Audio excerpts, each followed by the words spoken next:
میں آپ کو بتائیں کہ 26ویں آئینی ترمیم کے تحت نئے چیف جسٹس کی تقرری کے لیے 12 رکنی پارلیمانی کمیٹی کی تشکیل دے دی گئی ہے۔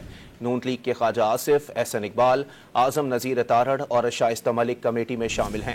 پیپلز پارٹی کی جانب سے نوید قمر، فاروق ایچ نائک اور پرویز اشرف کمیٹی کا حصہ ہیں۔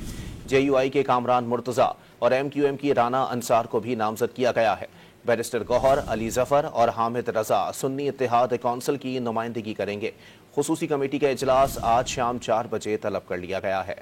چیف جسٹس کی تقرری کے لیے خصوصی پارلیمانی کمیٹی تشکیل دے دی گئی، جس کا نوٹیفیکیشن بھی جاری کر دیا گیا۔ نوٹیفیکیشن کے مطابق خصوصی پارلیمانی کمیٹی میں خواجہ آصف، احسن اقبال، شائستہ پرویز ملک شامل ہیں۔ راجہ پرویز اشرف، نوید قمر اور رانا انصار بھی خصوصی پارلیمانی کمیٹی کا حصہ ہیں۔ Chairman PTI barrister Gohar Ali Khan, Sahibzada Hamid Raza, senator Ali Zafar بھی خصوصی پارلیمانی کمیٹی میں موجود ہیں، جبکہ سینیٹر فاروق ایچ نائک، اعظم نذیر تارڑ، کامران مرتضیٰ بھی اس کمیٹی کا حصہ ہیں۔ پارلیمانی کمیٹی چیف جسٹس قاضی فائز عیسیٰ کی مدت ملازمت ختم ہونے سے کم از کم 3 دن پہلے نئے چیف جسٹس کا تقرر کرے گی، جس کے لیے چیف جسٹس پاکستان اپنے بعد سپریم کورٹ کے 3 سینئر ترین ججوں کے نام بھجوائیں گے۔ اس وقت چیف جسٹس قاضی فائز عیسیٰ کے بعد جسٹس منصور علی شاہ، جسٹس منیب اختر اور جسٹس یحییٰ آفریدی 3 سینئر ترین جج ہیں۔